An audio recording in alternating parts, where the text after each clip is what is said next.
that I've realized over a period of time as I have navigated different businesses is that quite contrary to what people teach in business school, one of the first things that people teach in business school is that the organization is larger than an individual and therefore you try to build a business which is de-risked from an individual. Nothing wrong with that. But what I have come to realize over a period of time is when you look at groups of people, whether it's a family, whether it's an organization, whether it's a political party, whether it's a country, the leader plays a huge role. There is a burden of leadership that we carry, and that is why leadership is such a lonely role. Many of you who I have spoken to in the past, one-on-one, I know that comes through quite often because you do feel lonely, you do feel that the pressure is on you. The good news is that you're not alone. The good news is that you're not unique in this challenge. But the bad news is that that is something that's going to be a constant part of this leadership entrepreneurial journey that you might have. When I say entrepreneurial, I don't mean that you have to be an entrepreneur only because you have founded a business or you have inherited a business.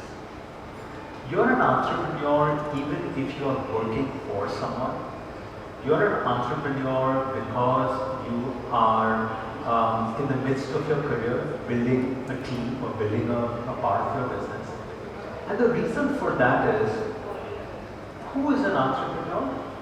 An entrepreneur is someone who has an entrepreneurial mindset and has the willingness to risk everything. I had the opportunity over the years to work pretty closely and get to know quite reasonably well Rakesh Chundriwala. Rakesh was never an entrepreneur, he was an investor. But I remember one day in a car and Rakesh looked at me, RJ looked at me and he says, Aditya, do you know what's the difference between a manager and an entrepreneur? And RJ had this habit of answering his own questions, right? He did not have the patience to listen to people. So I knew that, so I just kept quiet for half a second and the answer came out. He said, a manager can lose his job and an entrepreneur has the risk of losing everything. So as long as even you may be a manager somewhere, you may be heading a business unit somewhere, you may be in the midst of your career, as long as you're going in thinking, I may lose everything, right? You start off that journey of being an entrepreneur. So we will come back and talk a lot about who we are as leaders and how that is the very beginning of this flight path, right? You're the captain of this flight, and that's why it's so important to first be very self-aware and focused on what you bring to the table, and also all the things that you need to slap on because you are missing in those, and we'll talk about that. Thereafter, Akhil Dhawan and Pawan Ahluwalia. Pawan has been running one of the really smartest people that students in Delhi University when I was there. He's I think a year younger to me, and then went on to build a very interesting focused fund which he's been running for a long period of time. He comes from great heritage. His father was the famous Dr. Monteith Singh Ahluwalia, mother is Ishwar Judge Ahluwalia. So, he has big shoes to fill as family, great genes. St. Stephen's, Oxford University. Akhil Dhawan is quiet, understated, but probably the fifth largest public markets investor in India. His brother Ashish Dhawan was the former chairman trustee of Ashoka University. So Akhil and Pawan very kindly have come in and they're going to teach a masterclass on business strategy and especially the financial aspects of that. Followed by Akhil, I am going to come back and focus us on employees and customers. And I will, in that session, kind of explain a little bit more why I think that the employee centricity and customer orientedness have to go absolutely hand in hand, and why one leads to another. And we'll talk a lot about examples of that. Thereafter, Shouvik Roy. Shouvik used to be one of the most senior executives at Ogilvy for many years, and more recently, for the past year and a half, I think a couple of years, he has been the chief brand officer for Goat Labs. Goat Labs is the largest collection of D2C brands, and they're building maybe over 50 brands. So why we specifically wanted Shouvik to come in is he'll have the experience of what traditional legacy, advertising, marketing, communication has been, but also more interestingly, things that I think will be relevant to many of you as you're in the midst of D2C brands, you're in the midst of e-commerce, you're in the midst of tech, as to how they see building brands and what are those elements of that. After Shouvik, Vivek Gambhir. Vivek is a business leader I have a huge amount of respect for. Vivek till recently used to be the chairman of Boat, the audio equipment company. But Vivek spent a significant part of his life leading very large FMCG businesses. He used to be the CEO of Godrej Consumer Products. Again, you'll find him extremely humble, modest, down to earth, packing in 35 years of consumer brand, experience, and just being a very well-respected leader. And then we've saved literally the best for the last, I think. And if you asked Akhil or me or Shouvik or Vivek, we'll all say Pramod is the best. Pramod is Mr. Institutional Builder. Pramod went to IIT Kanpur, which was not good enough for him. So then he went to the US and did a PhD in computer visioning in the 80s, which was not good enough for him. So then he became a very senior partner heading the entire region for McKinsey, which was, not good enough for him. So then he became the founding dean of ISB. That was not good enough for him. Then he went and started Ashoka University, where he's the chairman of the board of trustees. He's written books, he writes poetry. I don't know, he packs in 100 different things. And again, humility is a virtue that is just, you'll see it sort of just coming through these people. So I'm really telling you, one of the things that I'm going to try to do is be here every class, because without paying the fee for the program, I'm going to come in and take advantage of this. So you've got this kind of a power-packed program ahead of you.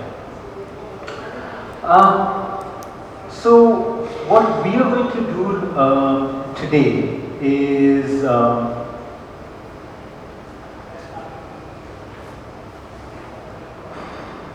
okay. So what we're going to do today is we're going to start off with you as a self, because, like I said, if you think about a country, you think about a political party. If there's an election, right? And one day the prime minister or the president of a country changes from one to the other. It's not like the GDP of the country changed that night. It's not that the overall economy changed. It's not like the resources of the country changed. But what happens is that the way that country behaves and the way the country takes on challenges and the way that country approaches opportunities changes. Same things happens in our families, when the leader of the family transfers from one matriarchal woman to another woman, just what is acceptable, what is not acceptable, how you do things, what is important to you as a family changes too, right? So something that I have realized is that while values that make us who we are does not necessarily have to change, cultures of organizations do change. It's something that we struggle with a lot, especially if you have been in businesses where you have inherited it from someone. Or you're in a business where one CEO changed from one to the other. Right? We often go through this struggle because we're trying to hold on to certain things, We want to change a few things, and then it becomes this big dichotomy behind, should I be looking into the rear view mirror and build on what has happened in the past and hold on to it? Or do I change things? How much should I change? How should I even begin to accept how this thing is going to unfold? So the very first lesson is to try to articulate for yourself what are those values that we are going to stick to, and what are the cultural aspects of your organization that you are comfortable with even if it changes. That change is somewhat easier when you're passing the baton from one to the other.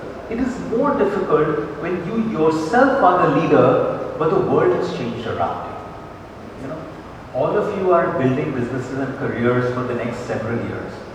So please be comfortable with the fact that the ways of working will change.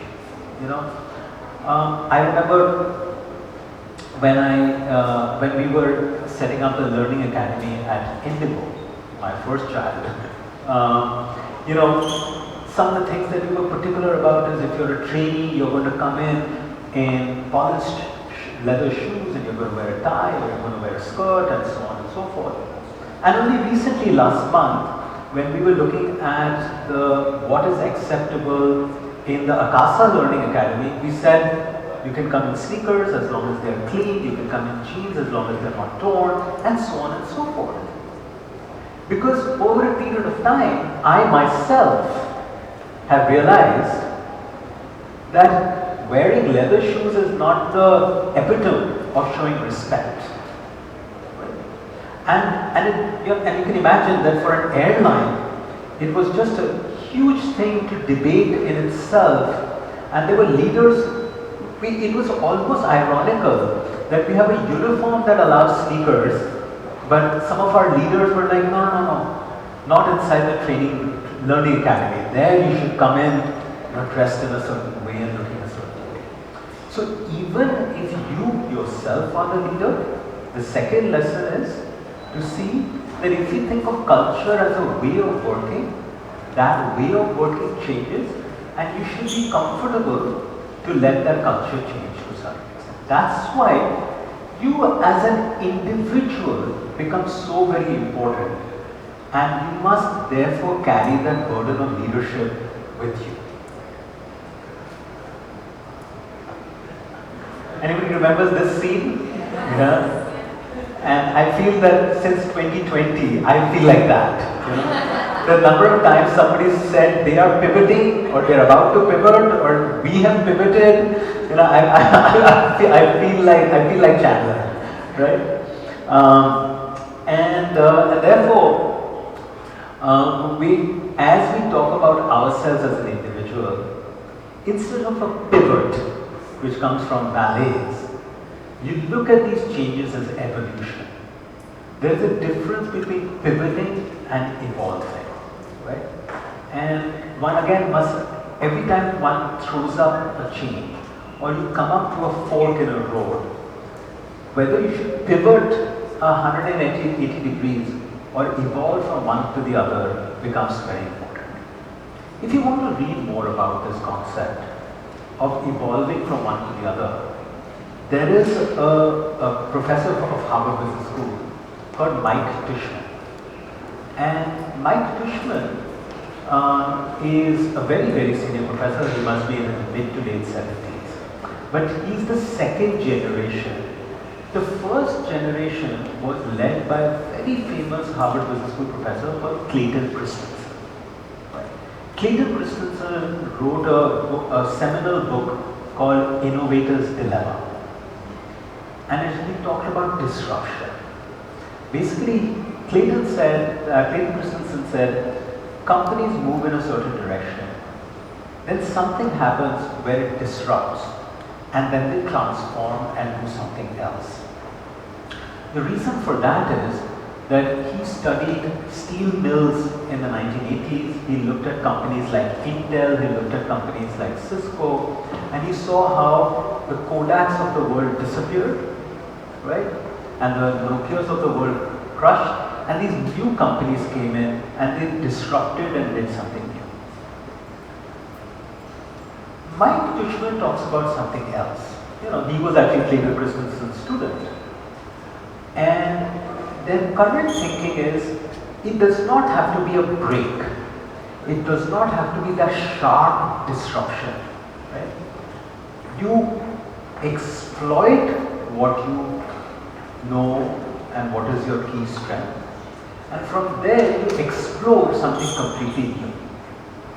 Right? Think of it this way.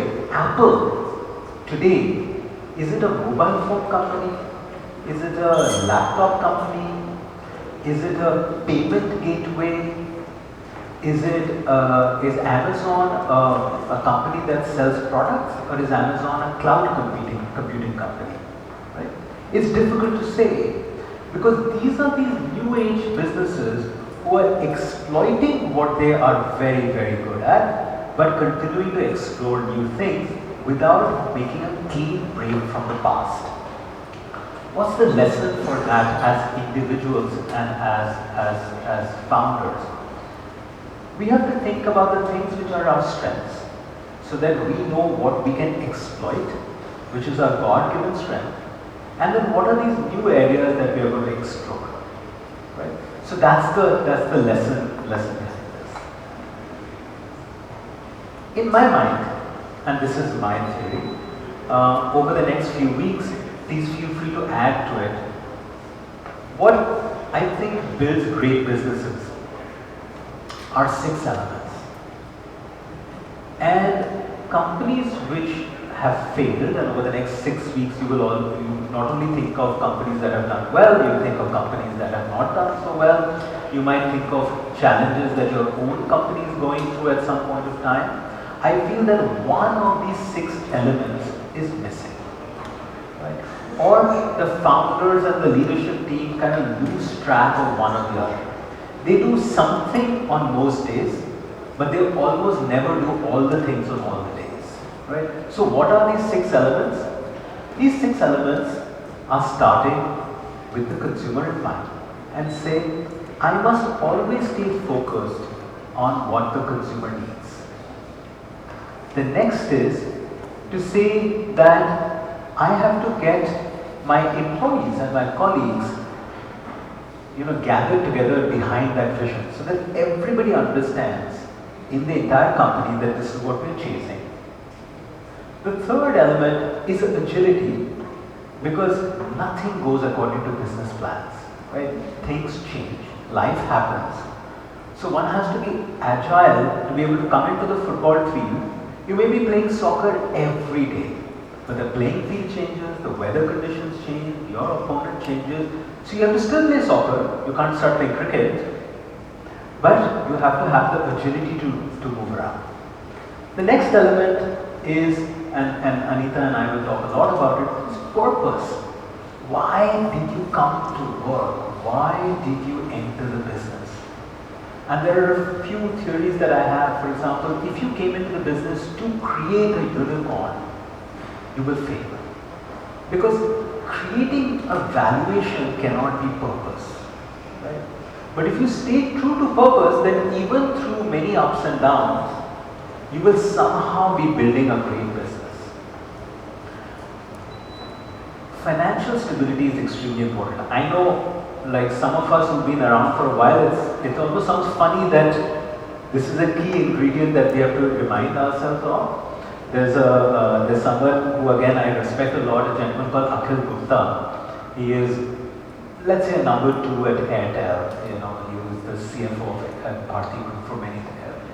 So I was still the CEO of Indigo in those days. So every once in a while I would meet him for lunch. And so Akhil ji once said to me, Aditya, tu na hamare zamane ka hai. So I'm about 20 years younger to him. I said, what does that mean? He said, तेरे को ना business भी चलाना होता है, तेरे को पैसे भी बनाने होते हैं.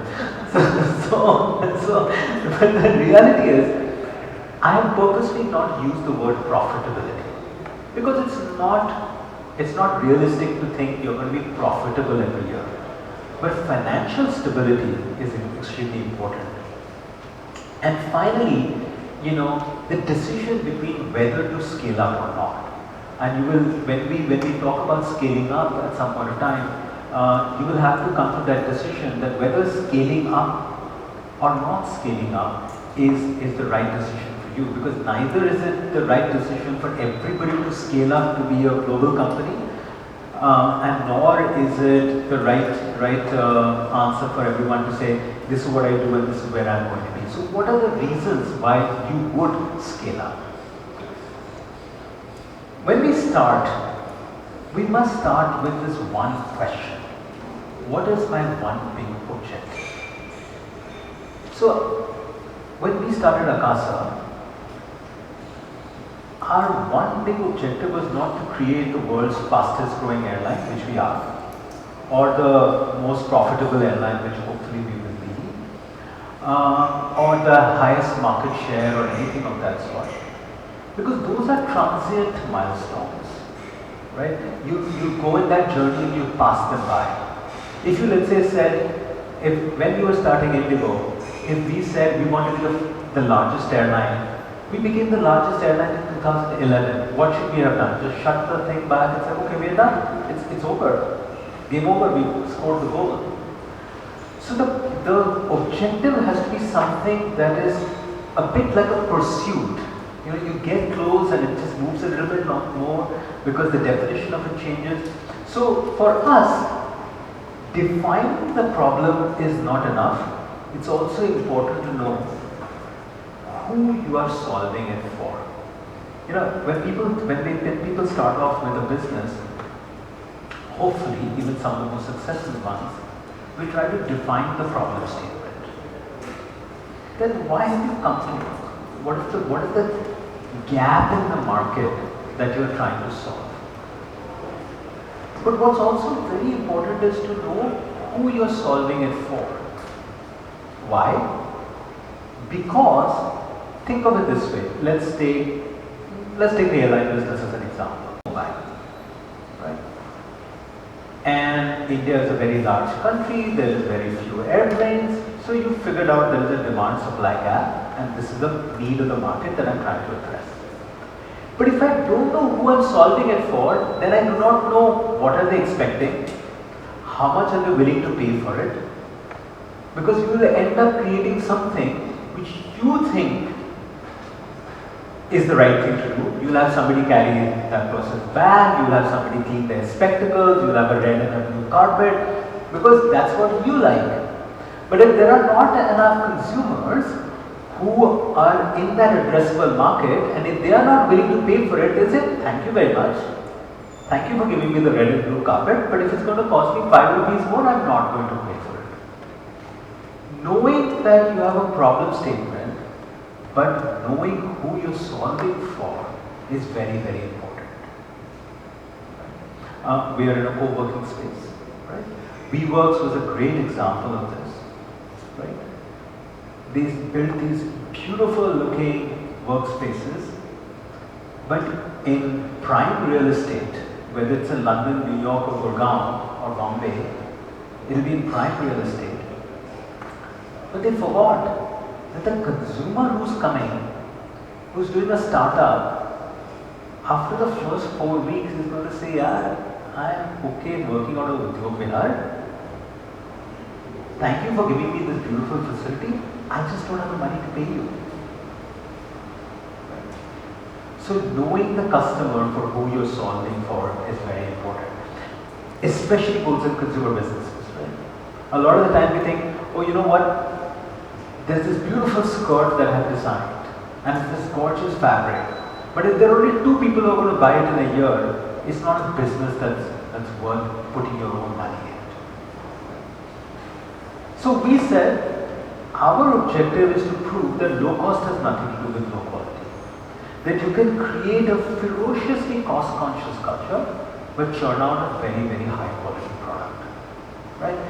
So the journey, if you visualize it, whether it is Indigo or Akasa or any of these things that I'm involved with, you'll see that that's a consistent theme. Right?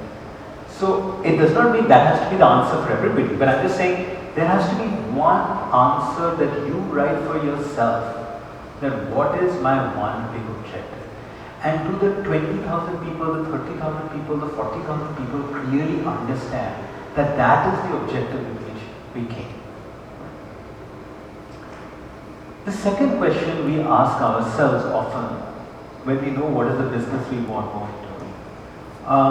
do is, again, these are all individual questions we ask as leaders, is what do customers want?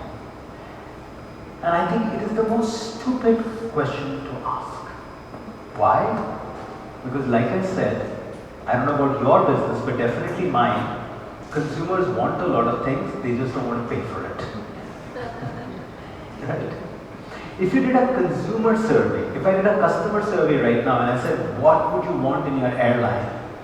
I think chances are I'll get an answer that look, slightly bigger seat pitch, a little bit more baggage allowance, a separate check-in counter for frequent flyers, a separate washroom for women, a slightly bigger, wider seat pitch, and so on and so forth. All of which can be done. But if I came back and said, instead of a 8,000 rupee fare, you'll have to pay a 26,000 rupee fare, you'll be like, thank you very much. Not for me. Certainly not for the 1.5 hours that I'm going to fly. If I was flying from Delhi to New York, you cannot fly on a chicken juggly sandwich. Then you need a different product. Consumer, what that person needs versus what that consumer wants is extremely important. So the question really to ask is, what will my consumers pay for? That's why you're not running a charitable organization. You're running something, even if it's a non-profit, even if it's a Section 8 company, it's not a charitable organization. You have to generate returns to put back into the business. Okay? As Malika was mentioning, and thanks to Anita, some years ago I got involved in Seva, which is the country's largest women's trade union. We run 5 social enterprises there. Anita is on the board of one of them as well.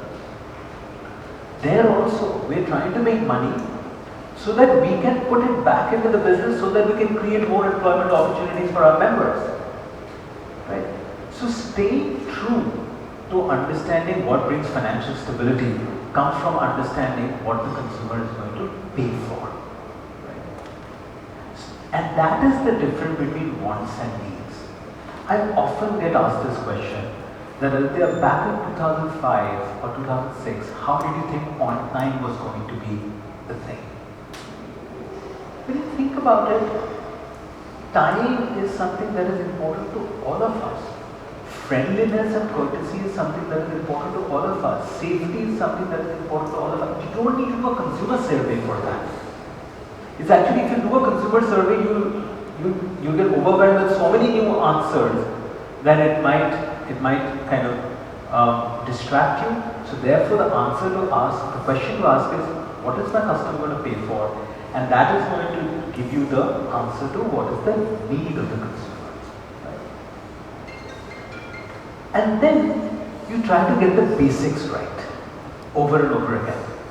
As leaders, as CEOs, as team leaders, a question that you have to struggle with every day is, there are urgent and important things, there are fires of the day, there are important things that are on your to-do list, there are some good things to do, there are some books to read, there are some people to work with, there are some, employee engagement parties to throw. How do I prioritize? What do I focus on? Every business has a few mission critical things. Okay? What does mission critical mean? Mission critical is, if any one of those 4 or 5 things was not okay and not green every day, the car is not going to move. Imagine if I was doing a staff meeting with the senior leaders of an airline and I asked them, tell me, what should we improve? What's not working? Tell me where we want to focus on. I get a lot of different answers. We're losing a few bags. The baggage delivery is not on time. The planes are getting delayed. The carpets are dirty. The food quality is not that great. And so on and so forth. All of which are extremely important. Their consumer needs, they're urgent, they should be prioritized. But, if in an airline. You don't have money to pay lease rentals. You don't have money to pay for fuel. You don't have adequate number of pilots and cabin attendants. If you haven't paid the airport charges, right, then you can have the best on time, the cleanest airplane, the fastest baggage delivery. But if any of these four things was not agreed, or as we say in our airline lingo, a good to go, the airline is a no-go. Because if you don't have fuel, you can have the cleanest airplane, it's not going to fly. You can have the fastest baggage delivery, but if there's a shortage of pilots and flight attendants, you're not going to fly. So on any given day, you must go back and focus on what are those 4 or 5 things which are mission critical. Where if you did not know, if something was not working there, the whole system is going to come to a standstill. It sounds so basic, right? But think of, and I'm not going to take names because it's not fair, but if you think of any of these airlines which are failing or have failed, and you think that, yeah, kind of right, man. How come they ran out of money to pay pilots? How come they did not think that they would have to maintain airplanes? How come they did not pay the fuel company? While they were still doing big pizza parties and they were still doing uniforms and they were still doing advertisements. Because it is very easy for the human brain to get distracted from what is the basic. Our human brains are wired as such that we get attracted to the next new thing that walked in through the room. We forget what is our fortress. Guarding the fortress becomes very important. Let's take the example of this man. Sachin Tendulkar entered the world of international cricket when he was 15 years old. Very soon he became the world's best captain. He retired 25 years later as the world's best batsman. He did not become the world's best captain. He did not become the world's best all-rounder. He did not become the world's best fielder. He said, batting is my fortress. That is what I am going to guard. And if I do that really, really well, yes, I will bowl once in a while. Yes, I will catch 100 catches. I will do all of that. But batting, mujhe nahi chhodna hai. It does not matter in the 25 years whether Brett Lee was bowling at me or whether Virat Kohli was bowling at me. I am not going to let that fortress be breached. In your own business, what is that fortress that you are going to guard and not get distracted from it? Now think of it this way. Sachin Tendulkar played under the captaincy of MS Dhoni also. Dhoni must have been not even in primary school when Sachin Tendulkar had already become the world's best batsman. With 2 billion people watching, he had no shame, no ego to say, it's alright, I'm going to call this youngster my captain. And if he tells me go from here to there, I will go. If he tells me go order number 1 or 5, I will do that. But मेरे को batting नहीं छोड़ना है. Because that was what was more important to him than the ego of calling himself the captain. Think how many times in our life are we comfortable to call somebody half our age our captain, my leader, my boss. This is just a game. We are running businesses. When I left Indigo, I was 43 years old, and within 5 months I started working as the CEO of Oyo, where my boss had not even turned 25. Right? And I repeatedly say the understanding of the hotels business that Ritesh has is just incredible. There are maybe a few other things that I can do better, but definitely he deserves to be the chairman and the founder of Oyo. So guarding your fortress at the cost of ego, where wisdom does not come, where ego does not come in the way of wisdom, is very, very important. And when you do those basics over and over again, trust and reliability becomes your biggest loyalty program. You don't have to give one shirt for one, you don't have to give two shirts for one, right? Trust and reliability is the biggest loyalty program. How many of you go to a beauty salon?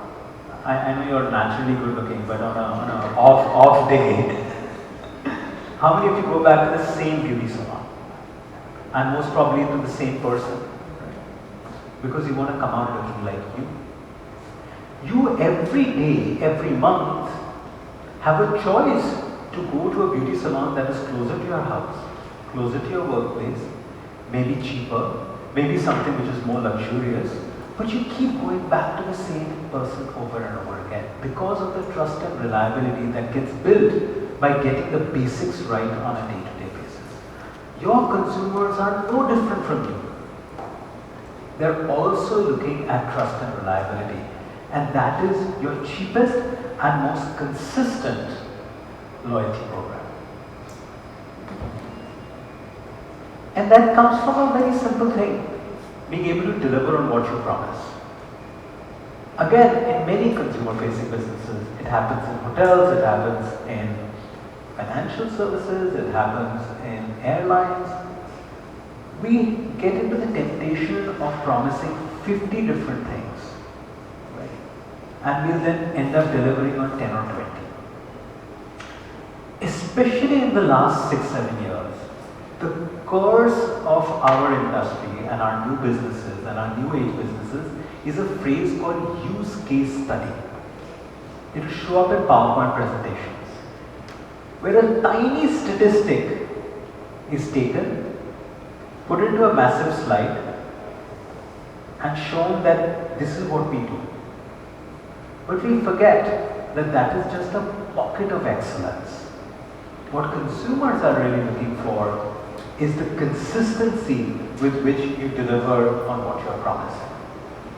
And consistency and authenticity build great brands. What I want to underline over here is this consistency and authenticity is as important for you to build your own brand as well. Because consistency is doing the same thing over and over again. Authenticity is from acting from the heart. If you don't do it authentically, if you're not in touch with your real self, whoever you may be as a leader, somewhere that wrapping paper is going to start to tear. That does not mean, and I want to remind you, that does not mean you are not going to evolve. But be authentic to who you are and acknowledge the things that you're not great at.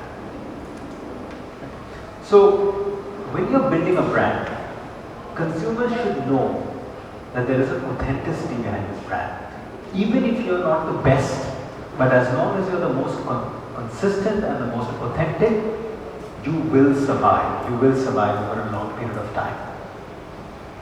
There's a friend of mine who I have a lot of respect for, Rajiv Bajaj, who not many years ago we were meeting and not too far from here, and he said to me, Aditya, in business just as in life, it's often more important to know about confidence. Sachin Tendulkar makes that choice, right? He says, I'm not going to do bowling, I'm not going to do fielding, I'm not going to be the captain, but there is something that I choose and I will do that consistency, with authenticity, and I will deliver on what I'm promising. And that is what makes brands outlast a period of time. Right? For instance, have you ever walked to a McDonald's and asked for a pizza? Many years ago, I was in a group like this, and we had all the global senior leadership of Honeywell. There was a very famous chairman CEO of Honeywell called Dave Cody, and Dave used to every year send a few leaders to come and spend some time with me at Indigo. And in this kind of a session, somebody asked me, so tell me, what are you going to be when you grow up? Type of one question, like where will you see Indigo a few years from now? And And I said to that person that I want to be like Domino's Pizza. I'm like, what? You're an airline company? I'm like, Domino's Pizza, true story, Domino's Pizza started in 1961 with 4 stores in the state of Michigan. Today, Domino's, and in that first year, they sold 1,000 pizzas. True story. Today, they sell 1 million pizzas a day. From 1,000 pizzas annually to 365 million pizzas annually. Maybe now it is 500 million pizzas. This data is a little old. But chances are that the taste of the margherita pizza is exactly the same. The 30-minute delivery is exactly the same. It's not that they did not evolve. It's not that they did not innovate. But they did not lose touch with what makes them successful and what is the promise that they are delivering. If today you asked me, how many planes does Akasa have? And I'd say 5, you'd say okay. If I said 15, you'd say okay. If I said 20, you'd say okay. Because you don't care. Today the management team of Indigo came in and said, we have 200 airplanes. We'd be like, wow. And they said, no, actually it's 251. Oh, wow. No, it's actually 300. Oh, wow. You don't care. Because the only thing that matters to you is that one flight that you are going to take with consistency and reliability and authenticity. But think about it, how many times, how much time do we spend in those first few slides of our corporate deck that we have so many employees, we have so much market share, this was our turnover last year, and the audience is just glazing over it because it means nothing. Other than giving you an ego boost, it means nothing. And I have a solution for that. Most of you have business cards and you'll probably say CEO, founder or VP or AVP or something. Look at that every once in a while. It's a great ego kick. Put it back in and move on. Nobody else cares. So, what we have to be is boringly consistent. Like I said, yes, go ahead. I said I want to be Domino's. I want to be Domino's. And the reason for that is that it's delivering on what it's promising. But let's look at McDonald's, where I'm sure, and this will happen to you as you grow up, as you become bigger, there'll be consultants who will walk into your room. And just like the Domino's boardroom, I'm sure people would have come and said, you know what? We have this problem. These families come in, half the kids want pizza and half the kids want burgers. And the kids who want burgers, we keep them. The kids who want pizza, go away to Pizza Hut. We figured it out. We've got great locations, we've got trained manpower, we've got a clean environment, we've got a strong brand. All we need to do is put a pizza oven and we'll get the entire market share. And what amazing discipline that the board of McDonald's turns around and says, great idea, but it's for Pizza Hut. We'll take a vada pav and turn it into a $92 billion market cap business. Because that's their fortress. That's their fortress. And like I said, pockets of excellence don't work. When you do something fantastically well, and you put a big flashlight on it, and you put a big magnifying glass on it, and you turn it into an advertisement, you turn it into this flowery slide. Remember that for every one time that this thing peaked, the other 99 times you failed. Let's say you walked into an Akasa airplane and had a fantastic experience. But if the next 10 times you have a suboptimal experience, you'll be like, well, what happened that time? You didn't charge me for excess baggage, you gave me some extra food, you gave me an extra legroom seat, and you were like, wishing me good morning and good night. What just happened? Delivering on what you promise is very important. But what technology allows you to do today is it allows you to capture those pockets of excellence and then replicate it all across. In your own small businesses, and some of you are running smaller businesses, please identify a staff, a colleague who delivered that exceptional experience. replicate that behavior all along. Pick up something where the customer said, I know, this was just beyond my expectation, it really delighted me. Figure out why, what happened, and what went right, and you replicate it. There's a guy, I don't know, maybe he's already gone, a young, short gentleman over here in the coffee shop here, a guy called Masood, right? And Masood was coming and giving us tea. And within 30 seconds, I think both of us felt like there's something different about this guy. Right? And if I were, oh, Masood is here, that's Masood. I was just talking about you, Masood.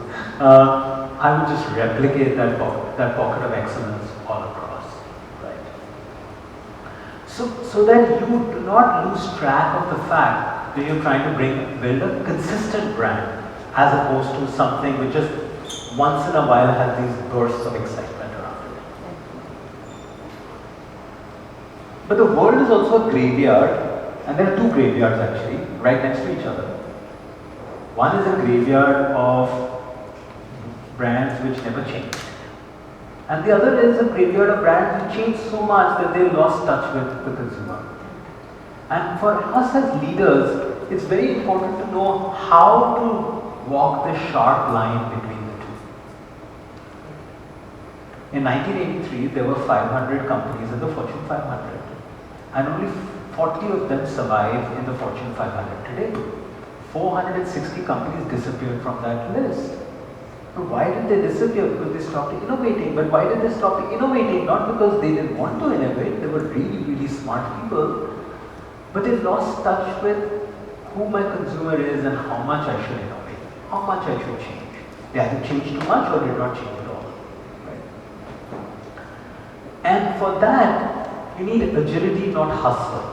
Hustle is a short-term thing. Hustle for me, I mean, growing up was somebody standing on the curbside of New York City and trying to mug you and hustle your, money out of you.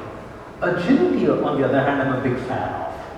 Because that means you have to constantly keep yourself on the toe, you've got to understand who your competitor is, how they are changing, and so on and so forth. So make sure that you change just enough. Not too much, not too little, just enough to stay relevant in the life of the consumer.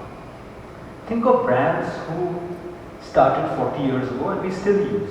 Microsoft, Apple, Nike, brands that we kind of use on a day-to-day basis. The Nike of 1983 and the Nike of 2023 are different. They have evolved.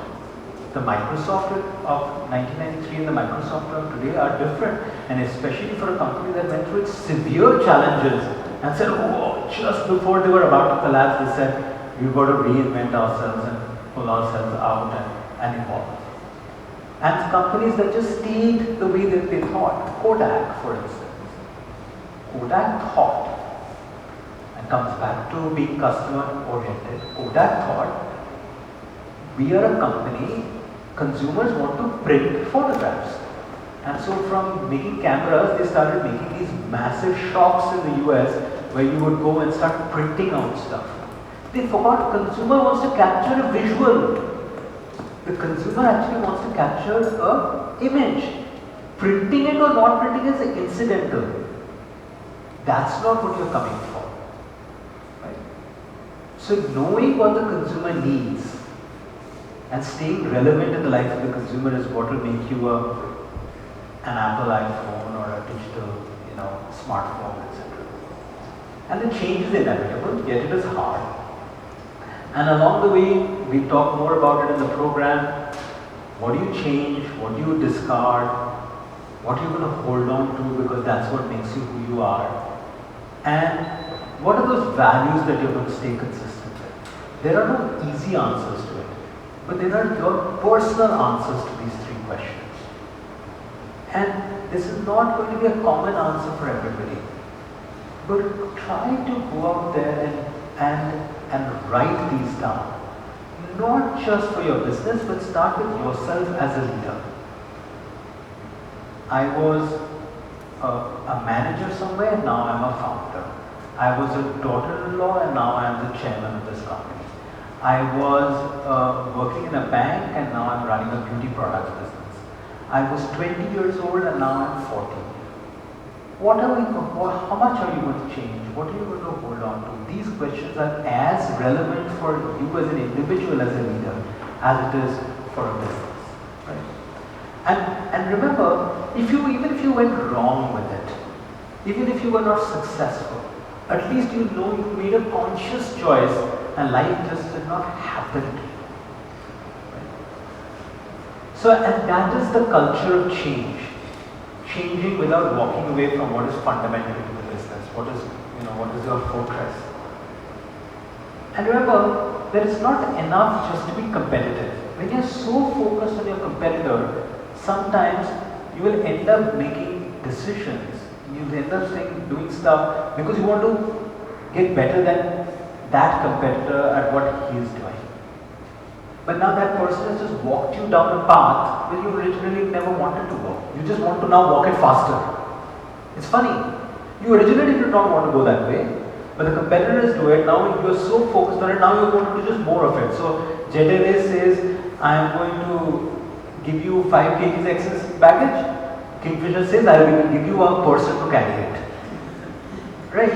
Jet Airways says, I am going to have a separate bus for business class customers. Kingfisher says, I will give you a separate bus and a red sofa inside it. Rather than stepping back and saying, what is the customer paying for? If he is building a bus and a blue carpet and giving you 5 kgs excess baggage, let me focus on my time, let me focus on my service, let me focus on my cleanliness of my airplanes and so on and so forth. So what's our strategy to stay ahead? Strategy is easy. You can hire a consultant to do this. Culture and execution is everything. You may have the best strategy, but those values. I mean, not just because Anita is sitting here, but Tata does, right? They make salt to cars, right? They run airlines to hotels. They make nuts and bolts to whatnot. But somewhere down the line, there is one consistent culture. You may agree with it, disagree with it, it's a different thing. But the fact that they have one culture and that they execute to that is why, and when we talk about customer centricity, I'm going to talk about the Taj case study during 2611. How in the midst of adversity also that culture just comes from within. So strategy is easy, but culture and execution, which will be led by you as a leader, is the most important thing.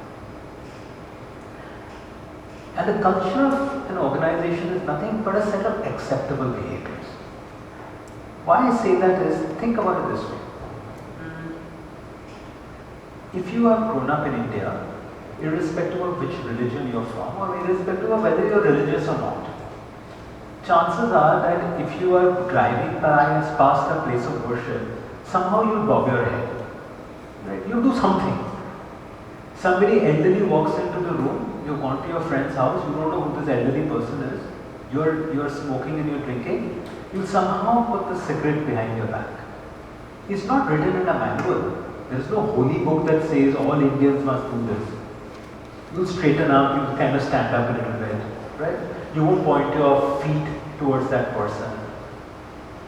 Why? Because it's a set of acceptable behaviors. Remember, we as human beings, we come from monkeys. So we ape well. Right? We watch the leader and we do the same. We watch an elder brother, we do the same. Now that is where your role as a leader becomes so powerful. Actually, you don't have to write it in a manual, even if you don't have the money and the resources and the time to codify it, which you will do at some point of time in your company. As long as you are doing it, chances are that 90% of the people will be doing the same thing. That's the advantage that we have in this culture, that as long as we know what our acceptable behaviors are, and you display it and lead by example, chances are everybody does the same. And what are the key ingredients of sort of encouraging this culture? Are two ingredients: respect and humility. It's very simple. Respect where you came from, humility to know you don't know everything. It's very simple. Respect that somehow I'm standing on the shoulders of people who have done it in the past. Parents, previous generations, previous managers, and so on and so forth. But also have the humility to know just because you have done it in a certain way does not mean that's the only way to go forward. And when we are going to talk about scaling up, there are only two questions to ask to see, what am I getting out of scaling up? Is it that I'm dramatically being able to reduce my cost? Is it that I'm being able to reach a much larger set of consumers? Or is it better to be where I am in a small setup? It's not like all of my business, I'm like the poster child of scaling up in India. But I've also got a restaurant in London where we think just by opening 5 more, it's not like my operating leverage comes down. I have the same amount of real estate, same number of chefs, and same amount of ingredients, and so on and so forth. So why should I scale up? Right? Therefore, scaling up, let that not be the badge of honor. Running a great business with financial stability, let that be the badge of honor. And what are our biggest risks? First, as individuals, same for companies. There are 2 biggest risks. It's not the fuel price, not the economy, not the exchange rate between the US dollar and the Indian rupee. We have only 2 biggest risks: complacency and arrogance.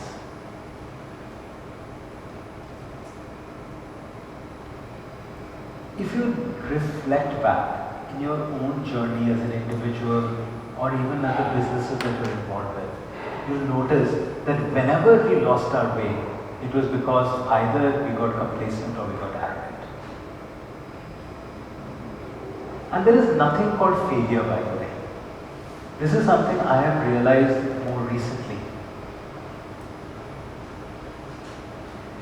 It's sometimes when we make plans and something goes according to that plan, you get an outcome closer to whatever you planned for, we call it success.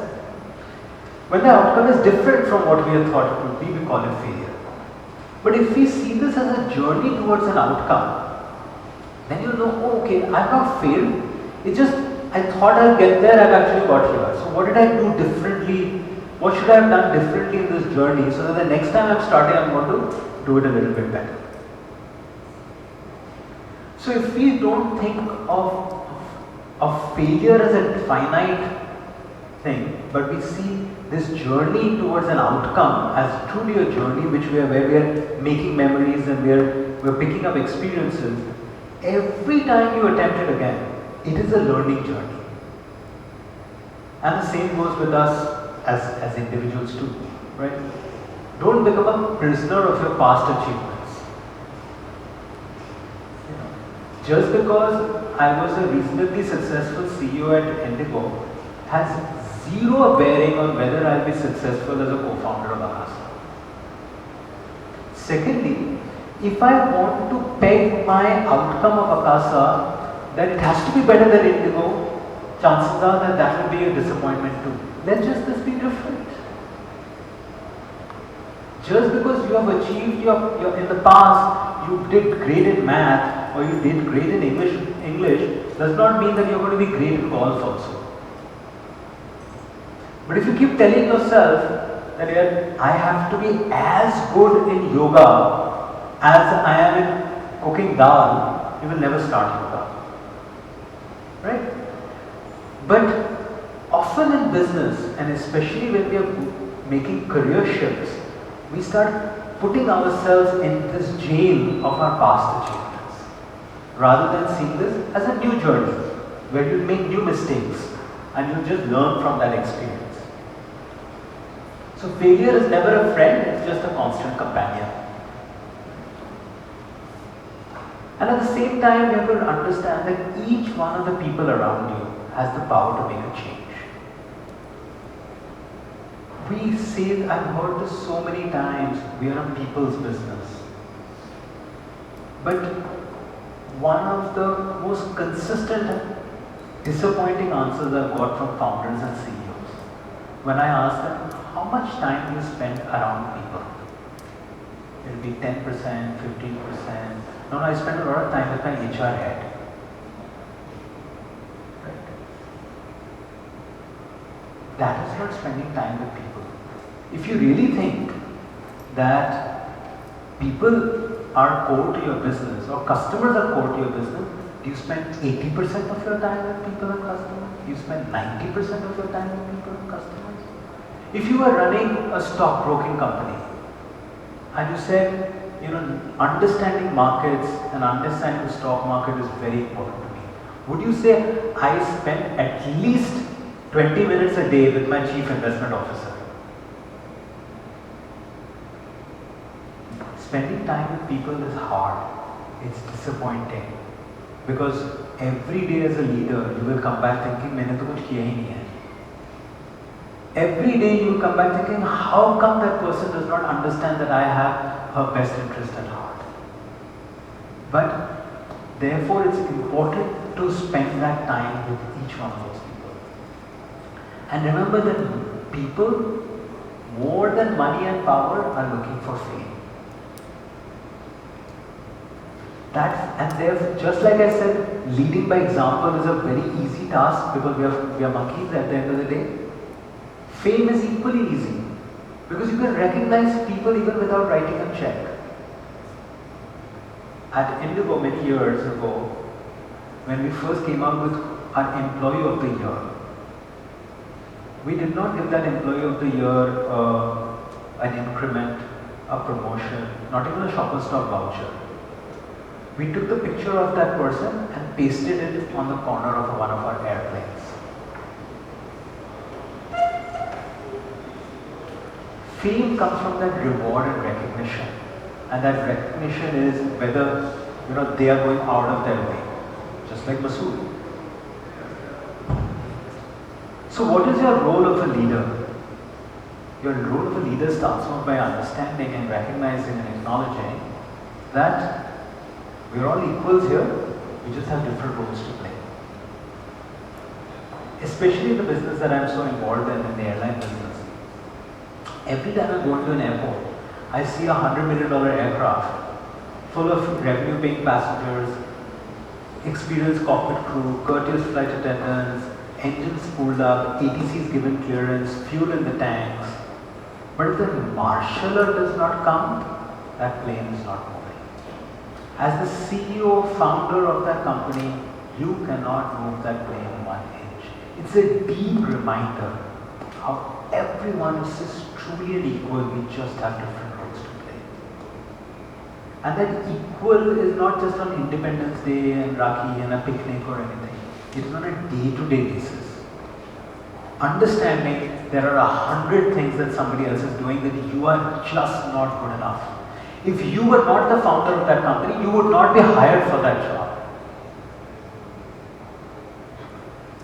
Founders make this mistake all the time because I get this question, how do I hire a professional CEO? I say, hiring a professional CEO is the easiest. How are you going to keep that professional CEO? Are you going to double guess her every time she takes a decision and says, because I am the owner, you should not do this?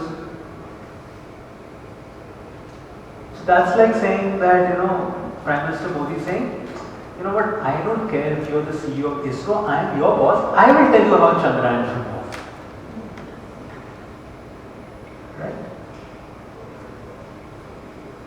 And in our case, just like yours, when the most important customer of Akasa walks into the Akasa, they don't know who the founder is, they don't know who the investor is.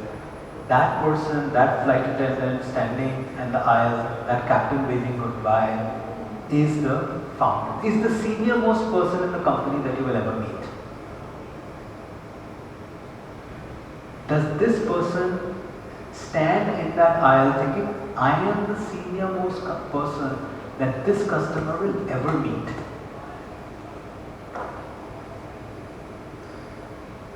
And your biggest role as a leader, if you wanted to get one definition out, it is to understand what your center is, which gives you stability, which you are going to exploit, and what will you stretch yourself into. B.K. Iyengar said the way to create these impossible looking poses is to find out what your center is, which gives you stability, and then stretch it. If you think about leaders who you have had a great relationship with, people who have had a huge amount of influence in your life, your football coach, your English teacher, your maths teacher, your drama teacher, their job was to teach you English. The role that they played in your life was far above and beyond.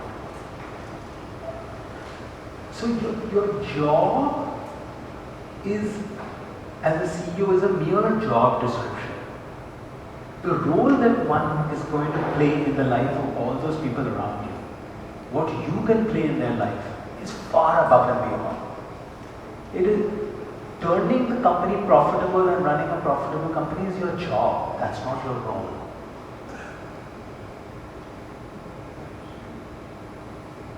So make purpose the starting point of that, both as an individual. What is the impact you want to make? What is the role you want to play? What will give you deep satisfaction? What will bring you joy? 20 years from now, when you're not in the room, what would you want people to say about you? Let that be the purpose which brings you to work every day. And please remember, at the end of the day, each one of us is chasing a dream.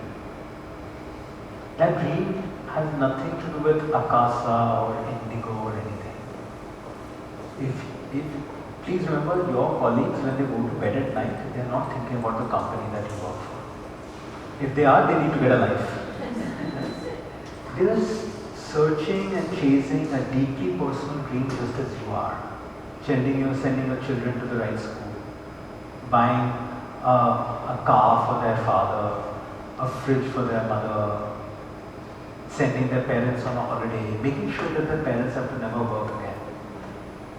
Every day that they come into work with you, do they get 1 inch closer to that deeply personal dream of theirs, which has nothing to do with the company that you're running?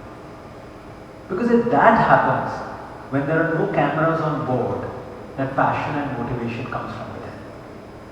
The consistency that you see in a Vistara or Indigo or Akasa, please remember, there are no cameras on board. No one is watching. Why do they do that? Because each one of them is chasing their individual dream. The rest of the organization takes care of itself. So with that, I will now bring Anita. Entrepreneur, really trying to be an entrepreneur, to maybe beginning your journey in your work life. But there is an entrepreneur in all of us. It's a mindset. So I think that's something I realized right from the start, that I was always, even in the largest of organizations, asking myself, what are we missing? What are we not doing? How could we serve our customer better, right? So if I have to define myself, even in the biggest organization, I think of myself as an entrepreneur. Yeah. And I'll share with you the first question. So I'm raising a fund now. So every single investor will ask me this question. You were in this big fat organization with money in your purse, you were rolling it out. How in the world are you going to survive as an entrepreneur? And how are you going to roll up your sleeves and do stuff without that big umbrella over your head? And the one thing that I realize now being an entrepreneur is that being in a very large organization as an intrapreneur, you have to do a lot more than being an entrepreneur and building ground up. The reason for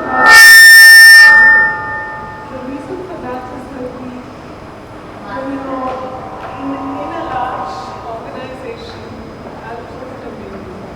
When you're in a large organization, you have to carry people along with ideas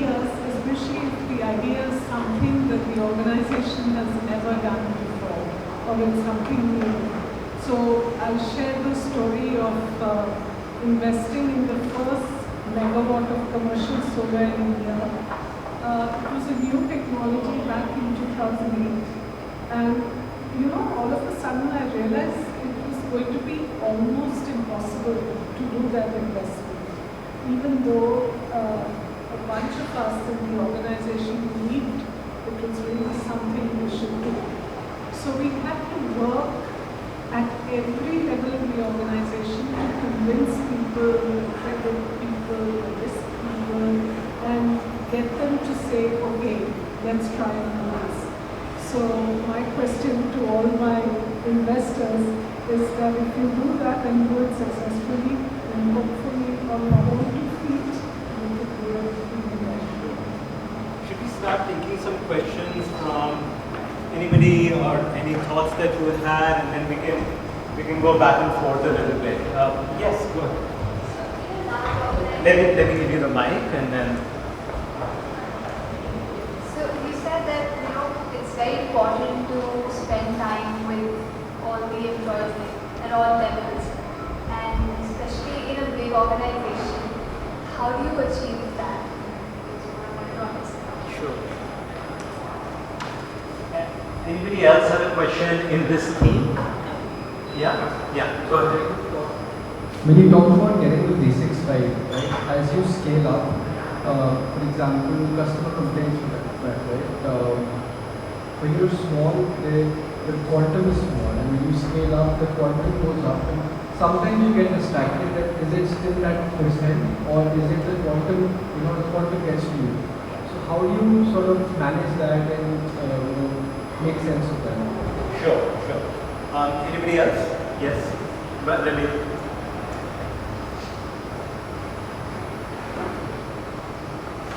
There was a slide saying find your center and stretch it. Can you give an industry relevant or a real life example so that we can understand the case pretty much? Sure.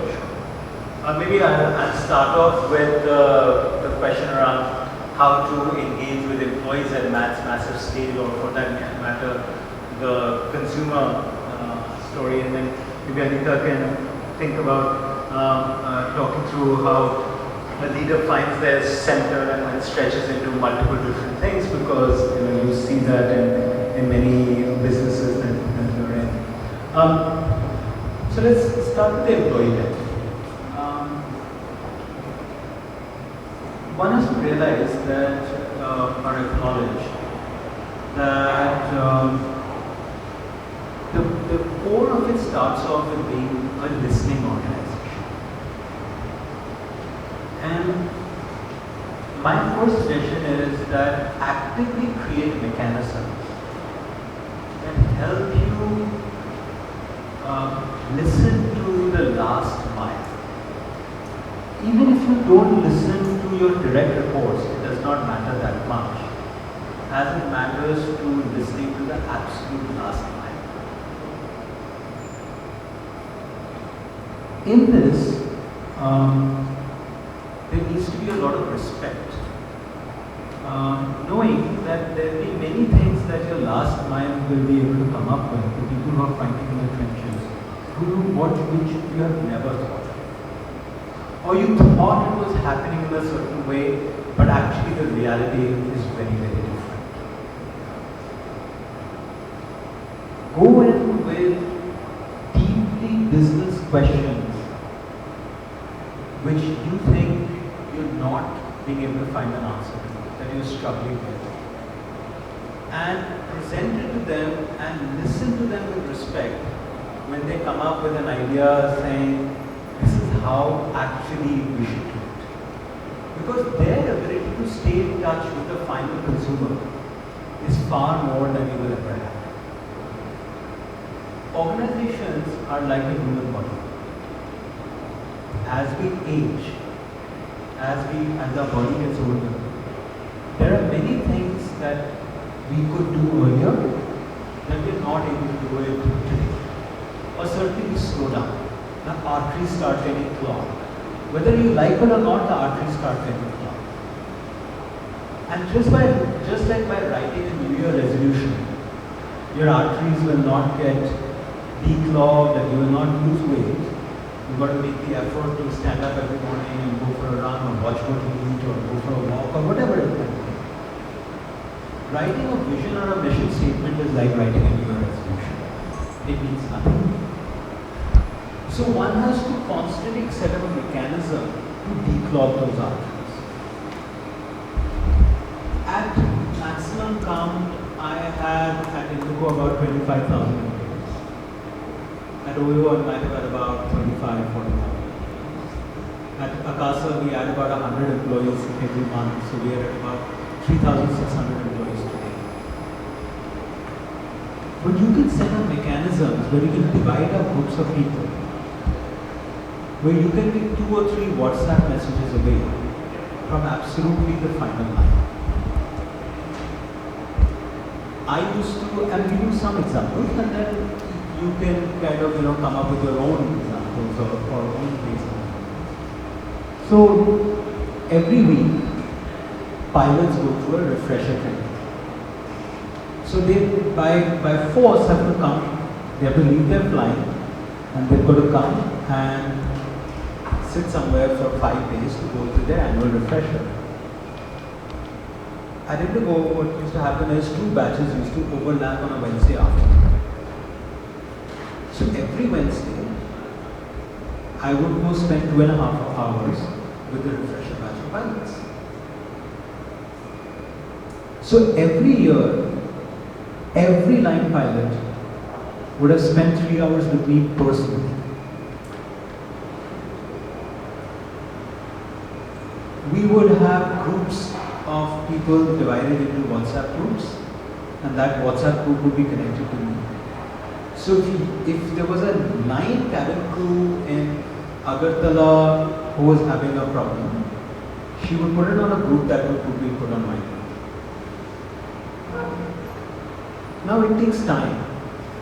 65% of my time as the CEO of the 3rd largest airline in the world was with people or around me. 2 days in a week, I would actually go work out of the learning academy.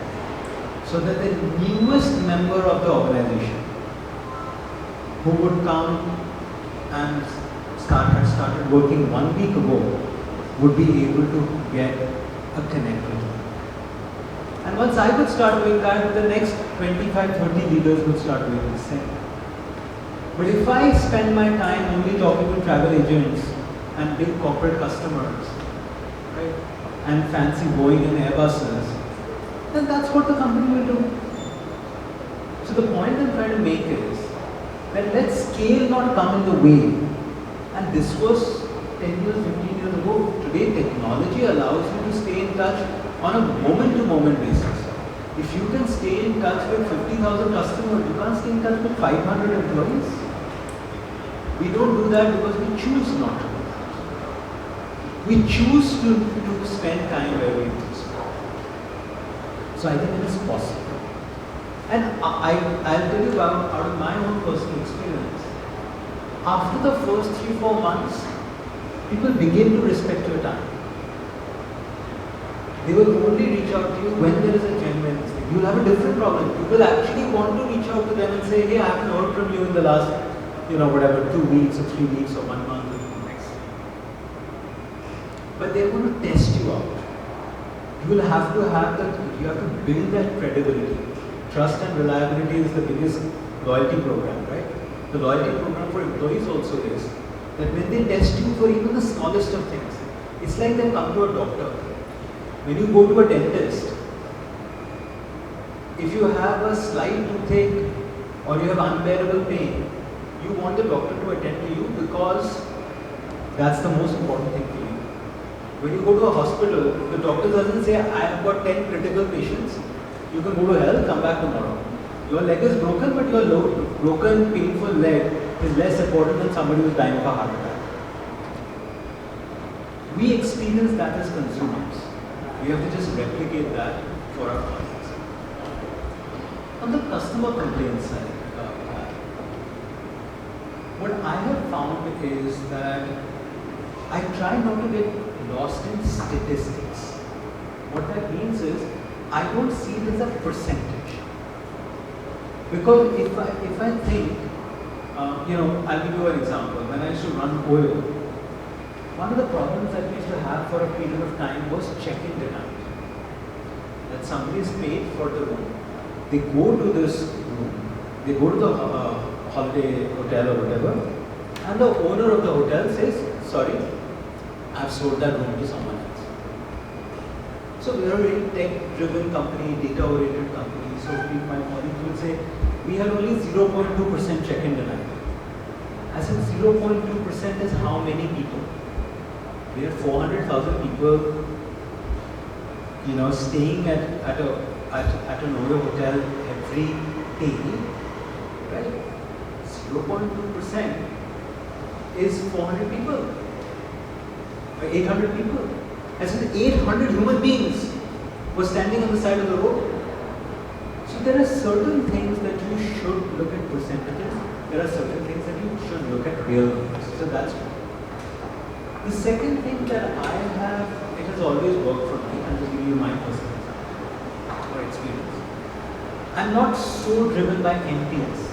I'm driven by absolute numbers. So I look at a skyscraper. Which is the problem that created the most number of calls into our call center or social media or whatever it is. And I watch that skyline every day. Then at a house, watch that skyline.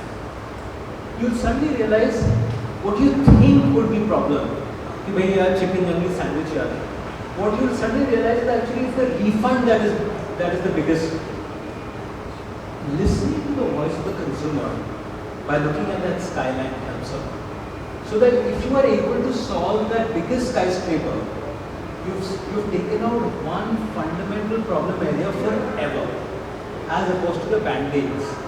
I gave a flower to somebody or a greeting card to somebody. I think that. Anita, anything else? I would just say this is probably a little bit of a better on communication. Just coming back to your question, one of the things I think communication is a great opportunity to let people express themselves. So one thing that I've done in larger companies that I've worked with is to, it's very small, and as you say, technology now is so advanced, something like do a video telling me why you're here. And I did this in an organization where there were 500 people. It was one department that I was leading. And I tell you, the responses that we got made my hair stand. There were so many amazing things that people came out with. And then, because it was so useful, not just knowing who's there, where they come from, and we were across 90 different countries. So we heard from people in Afghanistan, we heard from people in Paris, just seeing like the challenges that they had. So I would say, do things out of the ordinary, but convey that you really care. And as Aditya said, be a listening leader. The other thing which I really like what you said, Aditya, that resonates a lot with me, is the leader sets the tone. And you have to be authentic, because there will be days you're really tired and the last thing you want is to have a lot of people to talk to. So whatever you do, be authentic. It can't be a pretend session, because you will get caught out very soon, and that will set a tone which is not what you really did. And often, I'll share a story. I went to a government office, and the person who makes the tea, he was so polite and so gracious in terms of making sure that he was serving us just as you did pointed out today. That I thought to myself, that's so unusual. And then I met his boss, who's like 20 layers above him, right, in the hierarchy. And the gentleman had exactly the same attitude, the same approach, the same putting himself in the other person's shoe. And I realized, okay, that's the leader, and everybody in the organization, including the person who serves the tea, has picked up that culture or that way of being. So coming to the question of stretching, I think Aditya is probably the best example that I've seen, because Malvika read out all the different things that he does, but that's probably just half of it. And one of the things that I see where there's a common thread of what Aditya does is a deep sense of service. And it's based on really being in the moment, present, and doing what he's doing extraordinarily well, preparing for it. And I think those are the ways in which you can be centered, be who you are, but be able to really stretch and give. The second thing that I've seen and learned from Aditya is his openness, his curiosity, and his ability to want to learn something which he's never done before, and then he brings to it all his excellence, that what he mentioned about flawless execution. So we work together in SEVA, the Self-Employed Women's Association, and my first meeting with Aditya, where I explained to him the challenges that SEVA faces and what they should do, or what they are trying to do, and where maybe he could help. Within, not even 10 minutes of our discussion, he came with a piece of paper which laid out so clearly and so specifically the 10 actions. I don't know if you remember this. And I thought to myself, this person is going to be so useful, even though this is a women's trade union, and he's like your aviation, consumer, hospitality expert. He's come to a very, very different field, but he's brought his strength and what he's good at, so the fortress concept at play. And I think that every leader who can do that at any level in the organization stands out.